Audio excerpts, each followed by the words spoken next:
ಕ್ಷೇತ್ರದಲ್ಲಿ ಸಿದ್ಧತೆ ಆಗ್ತಾ ಇರ್ತಕ್ಕಂಥದ್ದು ಏನು ಇದ್ರ ಬಗ್ಗೆ? ಸರ್ ಇದು ಬಂದು ನವಿಲ್ ಡಿಸೈನ್ ಪಲ್ಲಕ್ಕಿ. ಇದು ನಾವು ಬೆಂಗಳೂರು ಮಾರ್ಕೆಟ್ ಇಂದ ಬಂದಿರೋದು. ಇದು ಪಲ್ಲಕ್ಕಿ ಬಂದು ಕುಲ್ಸಾ ಪಲ್ಲಕ್ಕಿ ನವಿಲ್ ಡಿಸೈನ್ ಅಲ್ಲಿ ಮಾಡ್ತಾ ಇದ್ದೀವಿ ಸರ್. ಎಷ್ಟು ಜನ ಇದ್ರಿ? ನಾವು 8 ಜನ ಬಂದಿದ್ದೀವಿ ಸರ್. ಏನೇನೆಲ್ಲ ಬಳಸ್ತೀರಿ ಸರ್ ಬಿದಿರು ಜೊತೆಗೆ ಇಲ್ಲಿ? ಬಿದಿರು ಟೈನ್ ಅಷ್ಟೇನೆ ಸರ್, ಬಾಳೆಪಟ್ಟೆ, ಬಾಳೆದಿಂಡು, ಹೂವು. ಎಷ್ಟು ಬಗೆಯ ಹೂವು ಏನು ಅಂತಾರೆ ಸರ್? ಇದು ವೈಟ್ ರೆಡ್ 2 ಬಗೆ ಇದೆ ಸರ್. ಮತ್ತೆ ಅದು ಬಂದು ತುರಾಯಿ, ಮೇನ್ ಸೆಂಟರ್ ಗಮ್ ಬರುತ್ತೆ. ಆ ಕಡೆ ಈ ಕಡೆ 4 ಚಿಕ್ಕದ್ ಬರುತ್ತೆ. ಅದು ಬಂದು ಅಲ್ಲಿ ಇಲ್ಲಿ ಬರುತ್ತೆ, ಅದು ಸೆಂಟರ್ ಬರುತ್ತೆ. ಸಂಪೂರ್ಣ ನವಿಲ್ ಮಾದರಿಯಲ್ಲಿ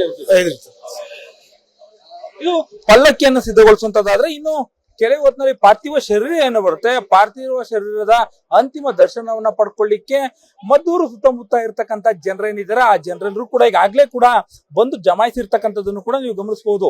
ಚಿಕ್ಕ ಮಕ್ಕಳಿಂದ ಹಿಡಿದು ವಯೋವೃದ್ಧರು ಏನಿದ್ದಾರೆ, ವಯೋವೃದ್ಧರು ಕೂಡ ಸಾಕಷ್ಟು ಸಂಖ್ಯೆಯಲ್ಲಿ ಬಂದಿರ್ತಕ್ಕಂಥದ್ದು. ತಮ್ಮ ಊರಿನ ಮಗ, ಪ್ರಪಂಚದಾದ್ಯಂತ ಏನು ಒಂದು ಹೆಸರುವಾಸಿಯಾಗಿರ್ತಕ್ಕಂಥ ತಮ್ಮ ಊರಿನ ಮಗ ಏನಿದ್ದಾನೆ ಅವರ ಅಂತಿಮ ದರ್ಶನವನ್ನ ಪಡ್ಕೊಳ್ಳಿಕ್ಕೆ ಜನ ಬಂದಿದ್ದಾರೆ. ಈ ಜನರನ್ನು ಕೂಡ ನಾನು ಮಾತನಾಡಿಸ್ತೀನಿ. ಅವರು ಕೂಡ ಎಸ್ ಎಂ ಕೃಷ್ಣ ಅವರ ಬಗ್ಗೆ ಏನ್ ಹೇಳ್ತಾರೆ ಅಂತ. ಸರ್, ತಾವೇನ್ ಹೇಳ್ತೀರಿ? ಎಲ್ಲಿಂದ ಬಂದಿದ್ದೀರಿ? ನಾವು ಇಲ್ಲೇ ಮದ್ದೂರು ನಗರಕೆರೆ ಗ್ರಾಮದಿಂದ ಬಂದಿವಿ. ಬೆಳಗ್ಗೆ 9 ಗಂಟೆಯಿಂದ ಈ ಸರತಿ ಸಾಲಿನಲ್ಲಿ ಬಂದು ನಿಂತೀವಿ. ಎಸ್ ಎಂ ಕೃಷ್ಣ ಅವರು ಇಡೀ ರಾಜ್ಯಕ್ಕೆ ಕೊಟ್ಟ ಕೊಡುಗೆ ಎಷ್ಟು ದೊಡ್ಡದೋ ಮದ್ದೂರು ತಾಲೂಕಿಗೆ ಕೊಟ್ಟಂತ ಕೊಡುಗೆ ಕೂಡ ಅಷ್ಟೇ ದೊಡ್ಡದು. ಗೆಜ್ಜಲಗೆರೆ ಮತ್ತೆ ಸೋಮನಹಳ್ಳಿ ಇಂಡಸ್ಟ್ರಿಯಲ್ ಏರಿಯಾ ಸ್ಥಾಪನೆ ಮಾಡೋದ್ರ ಮುಖಾಂತರ ಜನರಿಗೆ ಉದ್ಯೋಗಾವಕಾಶಗಳನ್ನು ದೊಡ್ಡ ಮಟ್ಟದಲ್ಲಿ ಕಟ್ಟಿಕೊಡೋ ಜೊತೆಗೆ ಕೊಪ್ಪದಲ್ಲಿ NSL ಸಕ್ಕರೆ ಕಾರ್ಖಾನೆಯನ್ನು ಪ್ರಾರಂಭ ಮಾಡಿದ್ದು, ಕೊಪ್ಪ ಮೇಲ್ಸೇತುವೆಯನ್ನು ಮಾಡಿದ್ದು, ಮತ್ತೆ ಮದ್ದೂರು ಪಟ್ಟಣದ ಸರ್ವಾಂಗೀಣ ಅಭಿವೃದ್ಧಿಯನ್ನು ಮಾಡಿ ಜಿಲ್ಲಾ ಕೇಂದ್ರಕ್ಕಿಂತ ಮೊದಲೇ ತಾಲೂಕು ಕೇಂದ್ರದಲ್ಲಿ ಮದ್ದೂರಲ್ಲಿ UGD ಕೇಂದ್ರವನ್ನು ಮಾಡೋದ್ರ ಮುಖಾಂತರ ಎಸ್ ಎಂ ಕೃಷ್ಣರವರು ಮೂಲಭೂತ ಸೌಕರ್ಯಕ್ಕೆ ಹೆಚ್ಚು ಒತ್ತನ್ನು ಕೊಟ್ಟಿದ್ದು, ಉದ್ಯೋಗಾವಕಾಶಗಳನ್ನು ಮಾಡಿಕೊಟ್ಟಿದ್ದು ಬಹಳ ದೊಡ್ಡ ಸಾಧನೆ. ಬೆಂಗಳೂರು ಮತ್ತೆ ಮೈಸೂರು ಹೆದ್ದಾರಿಯನ್ನು ಏನು ಅವರು ಆ ದಿನ ಮಾಡಲಿಲ್ಲ ಅಂತ ಹೇಳಿದ್ರೆ ಮದ್ದೂರು ತಾಲೂಕಿನ ಜನರು ಆರ್ಥಿಕವಾಗಿ ಮತ್ತೆ ಸಾಮಾಜಿಕವಾಗಿ ಎಷ್ಟು ಎತ್ತರಕ್ಕೆ ಬೆಳೆಯಕ್ಕೆ ಸಾಧ್ಯ ಆಗ್ತಾ ಇರಲಿಲ್ಲ. ಆ ಎಲ್ಲ ಹಿನ್ನೆಲೆಯಲ್ಲಿ ಇವತ್ತು ಬೆಳಗಿನಿಂದ ಎಸ್ ಎಂ ಕೃಷ್ಣರವರ ಪಾರ್ಥಿವ ಶರೀರ ಬರುವಿಕೆಗಾಗಿ ಜನ ಬೆಳಗಿನಿಂದನೂ ಸಾಲುಗಟ್ಟಿ ಕಾಯ್ತಾ ನಿಂತಿದ್ದಾರೆ. ಅವರಿಗೆ ಅಂತಿಮ ನಮನ ಸಲ್ಲಿಸಲಿಕ್ಕಾಗಿ ಜನ ಕಾತುರದಿಂದ ದುಃಖ ತಪ್ತರಾಗಿ ಕಾಯ್ತಿದ್ದಾರೆ. ನಾವು ಕುಡ್ಕೆಬೇವರು, ನಮ್ ಬೆಟ್ಟ ತಿಮ್ಮಪ್ಪ ನುಕ್ಲಿ ಇವ್ರು. ನಮ್ ಮನೆಗೆ 3 ಸಲ ಬಂದಿದ್ರು. 70ರಲ್ಲಿ ಓಟಿಗೆ ನಿಂತಿದ್ರು. ಬೆವೂರ ಪುಟ್ರಾಮಯ್ಯನ ಜೊತೆಲಿ, ಕಾಡೆಗೌಡ ಪುಟ್ರಾಮಯ್ಯನ ಜೊತೆಲಿ 70. ಮಾತಾಡ್ತಿದ್ರು. ನಮ್ ಮನೆಗೆ ಬರ್ತಿದ್ರು 3 ಸಲ. ನಮ್ಮ ಅಣ್ಣವರು ರಾಜಕೀಯ ಬರ್ತಿದ್ರು. ಬೆಟ್ಟಕ್ಕೆ ಬಂದಾಗೆಲ್ಲ ಬರೋರು. ಸರ್, ರಾಮನಗರದಿಂದ ಬಂದಿದ್ದೀನಿ. ಎಸ್ ಎಂ ಕೃಷ್ಣ ಅವರ ಆಡಳಿತ ನಿಜವಾಗ್ಲೂ ಕೂಡ ಪ್ರತಿಯೊಬ್ಬ ಈಗಿನ ರಾಜಕಾರಣಿಗಳು ತಮ್ಮ ಸಿದ್ಧಾಂತದಲ್ಲಿ ಏನಾದರೂ ಬದಲಾವಣೆ ಮಾಡ್ಕೊಳ್ಬೇಕು ಅಂತ ಏನಾರ ಇದ್ರೆ ಎಸ್ ಎಂ ಕೃಷ್ಣ ಅವರ ಜೀವನ, ಅವರ ಬದುಕು, ಅವರ ಶಿಕ್ಷಣ, ಅವರ ವ್ಯವಸ್ಥೆಯನ್ನ, ಅವರ ಆಡಳಿತವನ್ನ ನಿಜವಾಗ್ಲೂ ತಿಳ್ಕೊಬೇಕು. ಯಾಕೆ ಅಂತಂದ್ರೆ ಅವರು ಪ್ರತಿಯೊಂದು ಏನು ಲೋ ಇದರಿಂದ ಕೆಳಗಿನ ದರ್ಜೆಯ ಜನರಿಂದ ಮೇಲ್ದರ್ಜೆವರೆಗೂ ಕೂಡ ಪ್ರೀತಿ ಮಾಡೋ ಯಾರಾದ್ರೂ ಒಬ್ಬ ವ್ಯಕ್ತಿ ಇದ್ದ ಅಂತ ಅಂದ್ರೆ ಎಸ್ ಎಂ ಕೃಷ್ಣ ಅವರು. ಅದಕ್ಕೋಸ್ಕರ ಅದ್ಭುತ. ಜೊತೆಗೆ ಅವ್ರು ತಂದಂತ ಯೋಜನೆಗಳು, ಈಗ ಅಕ್ಷರ ದಾಸೋಹ ಅದಿಲ್ಲ ಅಂತ ಅಂದಿದ್ರೆ ಎಷ್ಟೋ ಹೆಣ್ಣು ಮಕ್ಕಳು, ಎಷ್ಟೋ ಮಕ್ಕಳುಗಳು ಶಿಕ್ಷಣ ಪಡಿತಿರ್ಲಿಲ್ಲ. ಜೊತೆಗೆ ಸ್ತ್ರೀಶಕ್ತಿ ಅನ್ನೋದು ಒಂದು ಯೋಜನೆಗಳು, ಜೊತೆಗೆ ಆಡಳಿತ ಇದೆಯಲ್ಲ, DPR ಇದೆಯಲ್ಲ, ಪ್ರಜಾಪ್ರಭುತ್ವದ ವ್ಯವಸ್ಥೆಗೆ ಮಾಡಿಸಿದ ಏಕ ವ್ಯಕ್ತಿ ಅಂತ ಅಂದ್ರೆ ಎಸ್ ಎಂ ಕೃಷ್ಣ ಅವರು. ಅವ್ರನ್ನು ಕೂಡ ಮಾತಾಡ್ಸೋಣ. ನೀವೆಲ್ಲಿಂದ ಬರ್ತಾ ಇದ್ದೀರಿ? ಕೊಪ್ಪದಿಂದ ಬರ್ತಾ ಇದ್ದೀವಿ. ಸೋಮನಹಳ್ಳಿ ಹೆಣ್ಮಗಳು, ಕೊಪ್ಪದಲ್ಲಿದ್ದೀನಿ ನಾನು. ಅವರು ತುಂಬ ಸರಳ ವ್ಯಕ್ತಿ. ಅಮೆರಿಕಕ್ಕೆ ಹೋದಾಗಲೂ ಕೂಡ ನಾನು ನೋಡಿದ್ದೆ ಅವ್ರನ್ನ. ಅಮೆರಿಕಕ್ಕೆ ಹೋದಾಗ ಮಡ್ರಾಸ್ನಲ್ಲಿ ಅವ್ರು ಟಿಕೆಟ್ ಬುಕ್ ಮಾಡಿದ್ರು. ಅವಾಗೆಲ್ಲ ಹಡಗು ಪ್ರಯಾಣ 1 ತಿಂಗಳು ಪ್ರಯಾಣ ಮಾಡಿ ಅಮೆರಿಕಕ್ಕೆ ಹೋಗ್ಬೇಕು. ಅಲ್ಲಿ ಅವ್ರ ಅಕ್ಕ ಇದ್ರು ಒಬ್ರು ಮಡ್ರಾಸ್ನಲ್ಲಿ, ಅಲ್ಲಿ ಟಿಕೆಟ್ ಬುಕ್ ಮಾಡಿದ್ರು. ಅವತ್ತು ನಾನು ಕೂಡ ಹೋಗಿದ್ದೆ ಅವ್ರ ಜೊತೆಗೆ. ನಾವು ತಿರುಪತಿ ಇದೆಲ್ಲ ಹೋಗಿದ್ದು, ಅವರು ಬಂದಿದ್ರು ನಮ್ಮ ಜೊತೆಗೆ.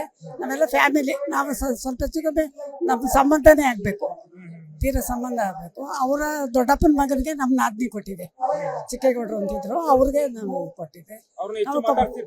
ಮಾತಾಡ್ಸಿದ್ದೇನೆ, ನೋಡ್ತಿದ್ರು. ನನ್ನ ಪರಿಚಯನೂ ಇತ್ತು ಚೆನ್ನಾಗಿ. ನಮ್ಮ ತಂದೆಗೂ ಅವ್ರ ತಂದೆಗೂ ತುಂಬ ಪರಿಚಯ. ಅದರಿಂದ ಅವರು ಯಾವಾಗಲೂ ನಮ್ಮ ತಂದೆ ಸತ್ತಾಗಲೂ ಕೂಡ ಬಂದು ನನ್ನನ್ನು ಮಾತಾಡ್ಸ್ಕೊಂಡು ಹೋಗಿದ್ರು ಅವರು. ರಾಜಕೀಯವಾಗಿ ಸಾಕಷ್ಟು ವಿಚಾರಗಳನ್ನ ಅವರು ಜನರಿಗೆ ತಲುಪಿದ್ರು. ಎಲ್ಲ ಅವ್ರಿಗೇನೋ ಬೇರೆಯವರು ಎಲ್ಲರ ಬಗ್ಗೆ ಕಾಳಜಿ ಇತ್ತು ಅವ್ರಿಗೆ. ಕೊಪ್ಪಕ್ಕೂ 2-3 ಸಾರಿ ಬಂದಿದ್ರು. ಅಂದರೆ ನಮ್ಮ ಸಂಬಂಧದವ್ರು ಹೋಗ್ಬಿಟ್ಟಾಗ್ಲೂ ಬಂದಿದ್ರು. ನಮ್ಮ ಮೈದಾನೆ ಒಬ್ರು ಹೋಗ್ಬಿಟ್ರು, ಅವಾಗಲೂ ಬಂದಿದ್ರು ಕೊಪ್ಪಕ್ಕೆ. ನಮ್ಮ ಚಿಕ್ಕ ಮಾವ ಒಬ್ರು ಹೋಗಿದ್ರು, ಅವಾಗಲೂ ಕೂಡ ಬಂದಿದ್ರು. ಕೊಪ್ಪಕ್ಕೆ ಬಂದಿದ್ರು 2-3 ಸಾರಿ ಕಷ್ಟಕ್ಕೆಲ್ಲ ಬಂದಿದ್ದಾರೆ. ಬೇರೆ ಸಮಾರಂಭಗಳಲ್ಲದೇ ಕಷ್ಟಕ್ಕೆಲ್ಲ ಬಂದಿದ್ದಾರೆ. ಅಲ್ಲಿ ಫ್ಯಾಕ್ಟ್ರಿ ಮಾಡಿದ್ದೇ ಅವರು, ಶುಗರ್ ಫ್ಯಾಕ್ಟ್ರಿ ಮಾಡಿದ್ದೇ ಅವರು. ಅದರಿಂದ ಎಷ್ಟೋ ಜನಕ್ಕೆ ಅನುಕೂಲ ಆಯಿತು, ಎಷ್ಟೋ ಜನಕ್ಕೆ ಕೆಲಸ ಸಿಕ್ತು. ತುಂಬ ಇದಾಯಿತು, ತುಂಬ ಅನುಕೂಲ ಮಾಡಿ. ನಾವು ಕೊಪ್ಪಂದನೆ 8:30ಗೆ ಬಂದ್ವಿ. ಅವ್ರು ತುಂಬಾ ಒಳ್ಳೆಯವರು, ಎಲ್ಲರಿಗೂ ಅನುಕೂಲ ಮಾಡಿದ್ದಾರೆ. ಅವ್ರಿಗೆ ಹೋಗಿ ಏನೇ ಕೇಳ್ಕೊಂಡ್ರು ಯಾವುದು ಇಲ್ಲ ಅಂತ ಹೇಳಿಲ್ಲ. ಎಷ್ಟಾಗುತ್ತೆ ಅವ್ರು ಸಹಾಯ ಮಾಡೇ ಮಾಡಿದ್ದಾರೆ. ಸರ್, ನಮ್ಮ ಗ್ರಾಮದಲ್ಲಿ ಬೆಳ್ತೂರು ಅಂತ ಸರ್, ಮದ್ದೂರು ತಾಲೂಕು ಬೆಳ್ತೂರು ಗ್ರಾಮ. 66ನೇ ಇಸ್ವಿನಲ್ಲಿ ಅವರು ನಮ್ಮೂರಲ್ಲಿ ಯಾವ ಗ್ರಾಮದಲ್ಲಿ ಇರ್ತಕ್ಕಂಥ ಇಲ್ಲೇ ಇರಲಿಲ್ಲ, ಬೇರೆ ದೊಡ್ಡ ದೊಡ್ಡ ಗ್ರಾಮ ಇಲ್ಲೇ ಇದ್ರೆ ನಮ್ಮೂರಿಗೆ ವೆಟರ್ನರಿ ಹಾಸ್ಪಿಟಲ್ ಕೊಟ್ಟರು, ಮತ್ತೆ ಪ್ರಾಥಮಿಕ ಸಹಕಾರ ಸಂಘ ಕೊಟ್ಟರು. ಯಾಕೆ ಅಂತಂದ್ರೆ ಆ ಸಂದರ್ಭದಲ್ಲಿ ಎಚ್ ಕೆ ವೀರಣ್ಣಗೌಡರ ಸಂದರ್ಭದಲ್ಲಿ ಎಚ್ ಕೆ ವೀರಣ್ಣಗೌಡರು ಎಲೆಕ್ಷನ್ ಇತ್ತಿರಲ್ಲ, ಆ ಸಂದರ್ಭದಲ್ಲಿ ಇವ್ರು ಗೆಲುವು ಸಾಧಿಸಿದ್ರು. ಆ ಗೆಲುವು ಸಾಧಿಸೋಕೆ ನಮ್ಮೂರು ಬೆಳ್ತೂರು ಒಂದು ಕಾರಣ ಅಂತೇಳಿ ನಮ್ಮೂರ ಜನತೆಯನ್ನು ಗುರುತಿಸಿ ನಮ್ಮೂರ ಯಜಮಾನರು ಎಲ್ಲ ಸಹಾಯ ಮಾಡೋರು. ಹಾಗಾಗಿ ಈ ಸರೌಂಡಿಂಗ್ ಬೆಸಳಿ ಸರೌಂಡಿಂಗ್ ಫಸ್ಟ್ ಗ್ರಾಮಕ್ಕೆ ವೆಟರ್ನರಿ ಹಾಸ್ಪಿಟಲ್ ಮತ್ತೆ ಪ್ರಾಥಮಿಕ ಸಹಕಾರ ಸಂಘ ಸಿಕ್ಕಿದೆ ಬೆಳ್ತೂರಿನಲ್ಲಿ ಸಹ. ಇವತ್ತು ಸಹ ಪ್ರೆಸೆಂಟ್ ಚೆನ್ನಾಗಿ ಫಾಸ್ಟ್ ಆಗಿ ನಡೀತಾ ಇರ್ತಕ್ಕಂಥ ಸೊಸೈಟಿ ಅದು. ಜೊತೆಗೆ ಡೆನ್ಮಾರ್ಕ್ ನ ಕ್ಯಾಂಪ್ ಆಗಿ ಸರ್ ನಮ್ಮೂರು 66ನೇ ಇಸ್ವಿನ ನಾವು ಇನ್ನೂ ಹುಟ್ಟಿರ್ಲಿ ಅಂತ ಕಾಣುತ್ತೆ. 65 ಸಾವಿರದಲ್ಲಿ ಡೆನ್ಮಾರ್ಕ್ ಆಗಿ ಹಳ್ಳಗೊಳ್ಳ ಎಲ್ಲ ತಿಪ್ಪ ಐತೆ ಅಂತ ಸರ್. ಅದೆಲ್ಲ ಡೆನ್ಮಾರ್ಕ್ ನ ಕ್ಯಾಂಪಸ್ ಹಾಕ್ಸಿ ಇವರು ಎಸ್ ಎಂ ಕೃಷ್ಣ ಅವರು ಆಗ ಊರಲ್ಲೆಲ್ಲ ನೆಲಸಮ ಎಲ್ಲ ಕರೆಕ್ಟ್ ಎಲ್ಲ ಮಾಡಿಸಿ ಇವತ್ತು ಆ ಊರು ಮಾದಿ ಗ್ರಾಮ ಆಗ್ಬೇಕಾದ್ರೆ ಎಸ್ ಎಂ ಕೃಷ್ಣ ಅವ್ರ ಕೊಡುಗೆ ನಮ್ಮೂರಿಗೆ ಅಪಾರ ಇದೆ ಸರ್. ಹಾಗಾಗಿ ಖಂಡಿತವಾಗಿ ಎರಡು ಮಾತಿಲ್ಲ. ಇವತ್ತು ನಮ್ಮೂರ ಸೊಸೈಟಿಯಲ್ಲಿ ಅವರ ಹಿಂದಿನ ಫೋಟೋಗಳು, ಅವ್ರಿಗೆ ಬಾಲ್ಯ ಜೀವನದಲ್ಲಿ ಇನ್ನು ಹೆಂಗರಾಗಿದ್ದಾಗ ಪ್ಯಾಂಟು ಸೂಟು ಇನ್ನು ಫೋಟೋಗಳು ಇದಾವೆ ಸರ್ ನಮ್ಮೂರಲ್ಲಿ. ಇವತ್ತು ಪ್ರೆಸೆಂಟ್ ಸೊಸೈಟಿ ತುಂಬಾ ಚೆನ್ನಾಗಿ ನಡೀತಾ ಇದೆ ನಮ್ಮೂರಿಗೆ. ಮೇಡಮ್, ತಾವೆಲ್ಲಿಂದ ಬರ್ತಾ ಇದ್ದೀವಿ? ನಾನು ಮೈಸೂರಿಂದ ಬಂದಿದ್ದೀನಿ. ನಾನು ಬೆಳಿಗ್ಗೆ 5 ಗಂಟೆಲ್ಲ ಮೈಸೂರು ಬಿಟ್ಟೋಳೆ, 8 ಗಂಟೆಗೆಲ್ಲ ಇಲ್ಲಿದ್ದೆ. ಅವರ ಸಾಹೇಬ್ರು ಹಳೆ ಮನೆ ಹತ್ರ ಇದ್ದು ಬಂದೆ. ಇದು ನಮ್ಮ ತಂದೆಯವರು, ಅವರ ಆಬಾಲವೃದ್ಧ ಭಕ್ತರು ಹೇಳ್ಬೇಕು ಅಂತ ಅಂದ್ರೆ.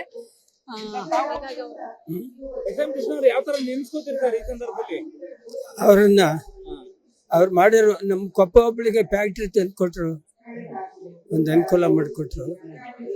ಅವರು ಅಮೇರಿಕಾದಲ್ಲಿ ವಿಶ್ವಸಂಸ್ಥೆಯಲ್ಲಿ ಭಾಷಣ ಮಾಡಿದ್ದು ನನಗೆ ಇನ್ನೂ ತಲೆ ಒಳಗಿದೆ. ಮೆಚ್ಚುಗೆಯನ್ನು ಪಡೆದಿದ್ದಾರೆ. ಅಮೇರಿಕಾದಲ್ಲಿ ಓದ್ತಾ ಇದ್ದಾಗ ಅವರು ಮಾತಾಡಿರೋದು, ಅಲ್ಲಿ ಅಧ್ಯಕ್ಷರು ಇವ್ರನ್ನ ಬಹಳ ಮೆಚ್ಕೊಂಡಿದ್ದಾರೆ. ವಿಶ್ವಸಂಸ್ಥೆಯಲ್ಲೂ ಕೂಡ ಇವರು ಚೆನ್ನಾಗಿ ಆಗ್ಲೇ ಅರ್ಧ ಗಂಟೆ ಆಯ್ತು ನೋಯ್ತಿದ್ದು ಮಾಡಬೇಕು ಅಂತ ಬಂದು. ಸರ್, ನಾವು ಮದ್ದೂರು ನಗರ ಕೆರೆ ಅದು. ನಾವು 9 ಗಂಟೆಯಿಂದ ಕಾಯ್ತಾ ಇದ್ದೀವಿ. ಬಾಡಿ ಬರ್ಬೇಕಾಗ ನಾವು ಕಾಯ್ತಾ ಇದ್ದೀವಿ. ಅಂತಿಮ ದರ್ಶನ ಪಡಿಬೇಕು ಅಂತ ಕಾಯ್ತಾ ಇದ್ದೀವಿ. ಹೌದು. ನಿಮ್ಮೂರಿನ ಒಬ್ಬ ಹುಡುಗ ಜಗತ್ತಿನಾದ್ಯಂತ ಹೆಸರು ಮಾಡುವಂತದ್ದು ಅಂತ ಒಬ್ಬ ಲೀಡರ್ನ ಕೊಟ್ಟಂತ ಊರು, ಇದ್ರ ಬಗ್ಗೆ ಏನನ್ಸುತ್ತೆ ಸರ್? ಸರ್, ನಾವು ಸೋಮನಹಳ್ಳಿ ಕಗಲಿಪುರ ಸೋಮನಹಳ್ಳಿ ಅವರು JB ಕ್ವಾರ್ಟರ್ಸ್ ಅವರು. ಅವ್ರ ಆತ್ಮ ಶಾಂತಿ ಸಿಕ್ಲಿ ಅಂತ ಕೋರ್ಕೊಳಕ್ ಬಂದಿದ್ದೀವಿ. ಸರ್, ಮಂಡ್ಯದಿಂದ ಪಕ್ಕ ಎಚ್ಮಲ್ಲಿಗೆರೆ ಅಂತ ಊರಿನವರು. ಬಟ್ ಇವರಂತ ಅತ್ಯುತ್ತಮ ಮುಖ್ಯಮಂತ್ರಿ ಕರ್ನಾಟಕಕ್ಕೆ ಯಾರು ಬಂದಿಲ್ಲ. ಇನ್ನು ಮುಂದೆ ಏನಾಗುತ್ತೋ ಗೊತ್ತಿಲ್ಲ ಅಂತ ಕೆಲಸ ಕಾರ್ಯ ಮಾಡಿದ್ದಾರೆ. ಬಟ್ ಇವರು ನಮಗೆ ಫಿಸಿಕಲಿ ನಮ್ಮ ಮರೆಯಾಗಿರ್ಬೋದು, ಆದ್ರೆ ಮಾನಸಿಕವಾಗಿ ಎಂದು ಇವರು ನಮ್ಮಿಂದ ಮಾಸಲ್ಲ ಅಂತ ಕೆಲಸಗಳನ್ನ ಮಾಡಿದ್ದಾರೆ. ಇನ್ನೊಂದು 2 ದಿವಸ ಇದ್ರೆ ಏನಾದ್ರು ಮಾಡ್ಬೋದಾಗಿತ್ತೇನ. ಅವರು ನಮ್ಮ ಮಂಡ್ಯನ ಇಡೀ ಜಗತ್ತಿಗೆ ಎತ್ತಿ ತೋರಿಸಿದ್ದಾರೆ. ಅಂತ ಮುಖ್ಯಮಂತ್ರಿ ಇನ್ನು ಬರೋದು ಕಷ್ಟ ಅನ್ಸುತ್ತೆ. ಅಕಸ್ಮಾತ್ ಅವ್ರು ಬರ್ಲಿಲ್ಲ ಅಂತಿದ್ರೆ ಕರ್ನಾಟಕ ಈಗ 40-50 ವರ್ಷದಿಂದ ಯಾವ ಸ್ಟೇಜ್ ಅಲ್ಲಿ ಇತ್ತು, ನನ್ಗನ್ಸುತ್ತೆ ಇವತ್ತು ಅದೇ ಸ್ಟೇಜ್ ಅಲ್ಲಿ ಇರ್ತಿತ್ತು ಅನ್ಸುತ್ತೆ. ಅಂತ ಒಳ್ಳೊಳ್ಳೆ ಕಾರ್ಯ ಮಾಡಿದ್ದಾರೆ. ಅವರನ್ನು ಮರೆಯಕ್ ಸಾಧ್ಯನೇ ಇಲ್ಲ. ಈಗ ಏನು ಎಸ್ ಎಂ ಕೃಷ್ಣ ಅವರ ಪಾರ್ಥಿವ ಶರೀರದ ಅಂತಿಮ ದರ್ಶನವನ್ನ ಪಡ್ಕೊಳ್ಳಿಕ್ಕೆ ಬಂದಿರತಕ್ಕಂತ ನಾಗರಿಕರ ಮಾತು ಈ ಕ್ಯೂನು ಕೂಡ ನಾವು ಇಲ್ಲಿ ಗಮನಿಸಬಹುದು. ಸಾಕಷ್ಟು ಸಂಖ್ಯೆಯಲ್ಲಿ ಈಗಾಗಲೇ ಜಮಾಯಿಸ್ತಾ ಇದ್ದಾರೆ. ಇನ್ನು ಕೂಡ ಪಾರ್ಥಿವ ಶರೀರ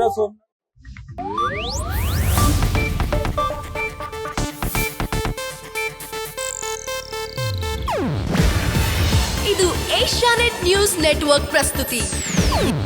ನೀವು ನೋಡ್ತಿದ್ದೀರಾ ಏಷ್ಯಾನೆಟ್ ಸುವರ್ಣ ನ್ಯೂಸ್.